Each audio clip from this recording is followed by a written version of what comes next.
Ambani news ಟಿವಿಗೆ ಸ್ವಾಗತ. ಪ್ರತಿದಿನ ನ್ಯೂಸ್ ಅಪ್ಡೇಟ್ಗಾಗಿ ಸಬ್ಸ್ಕ್ರೈಬ್ ಮಾಡಿ. ನಮಸ್ಕಾರ. ಅಂಬಾನಿ ನ್ಯೂಸ್ ಟಿವಿಗೆ ಸ್ವಾಗತ. ಚಿಕ್ಕಬಳ್ಳಾಪುರದಲ್ಲಿ ಜಿಲ್ಲಾಡಳಿತ ಹಾಗೂ ಜಿಲ್ಲಾ ಸ್ವೀಪ್ ಸಮಿತಿಯ ಸಹಯೋಗದೊಂದಿಗೆ ಬೃಹತ್ ಮತದಾರರ ಜಾಗೃತಿ ಜಾಥಾವನ್ನು ಹಮ್ಮಿಕೊಳ್ಳಲಾಗಿತ್ತು. ಭಾರತೀಯ ಚುನಾವಣಾ ಆಯೋಗದ ನಿರ್ದೇಶನದಂತೆ ನಡೆದ ಈ ಕಾರ್ಯಕ್ರಮಕ್ಕೆ ಚಿಕ್ಕಬಳ್ಳಾಪುರ ಜಿಲ್ಲಾಡಳಿತ ಭವನದ ಆವರಣದಲ್ಲಿ ಜಿಲ್ಲಾಧಿಕಾರಿಗಳಾದ ಪಿ. ಅನಿರುದ್ಧ್ ಅವರು ಹಸಿರು ಬಾವುಟ ತೋರುವ ಮೂಲಕ ಚಾಲನೆ ನೀಡಿದರು. ಇದೇ ವೇಳೆ ಮಾತನಾಡಿದ ಜಿಲ್ಲಾಧಿಕಾರಿಗಳು, ಪ್ರಜಾಪ್ರಭುತ್ವದ ಬಲವರ್ಧನೆಗೆ ಪ್ರತಿಯೊಬ್ಬರ ಮತದಾನದ ಹಕ್ಕು ಮುಖ್ಯ ಎಂದರು. ಜೂನ್ 30 ರಿಂದ ಜುಲೈ 29ರವರೆಗೆ ಮತಗಟ್ಟೆ ಅಧಿಕಾರಿಗಳು ಮನೆ ಮನೆಗೆ ಭೇಟಿ ನೀಡಿ ಮತದಾರರ ಪಟ್ಟಿ ಪರಿಷ್ಕರಣೆ ಕಾರ್ಯ ಮಾಡಲಿದ್ದಾರೆ. ಈ ಸಂದರ್ಭದಲ್ಲಿ 18 ವರ್ಷ ತುಂಬಿದ ಪ್ರತಿಯೊಬ್ಬ ಅರ್ಹ ನಾಗರಿಕರು ಮತದಾರರ ಪಟ್ಟಿಗೆ ಹೆಸರು ಸೇರಿಸಬೇಕು ಮತ್ತು ಯಾವುದೇ ತಪ್ಪುಗಳಿದ್ದಲ್ಲಿ ಸರಿಪಡಿಸಿಕೊಳ್ಳಬೇಕು ಎಂದು ಅವರು ಸಾರ್ವಜನಿಕರಿಗೆ ಕರೆ ನೀಡಿದರು.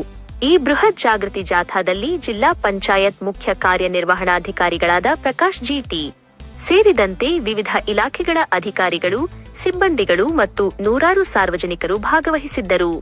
ರ್ಯಾಲಿಯುದ್ದಕ್ಕೂ ಪಾಲ್ಗೊಂಡವರು ಮತದಾನದ ಪ್ರಾಮುಖ್ಯತೆಯ ಕುರಿತು ಜಾಗೃತಿ ಘೋಷಣೆಗಳನ್ನು ಕೂಗುವ ಮೂಲಕ ಸಾರ್ವಜನಿಕರಲ್ಲಿ ಅರಿವು ಮೂಡಿಸಿದರು. ನಿರಂತರ ಸುದ್ದಿಗಾಗಿ ನೋಡ್ತಾ ಇರಿ ಅಂಬಾನಿ ನ್ಯೂಸ್ ಟಿವಿ.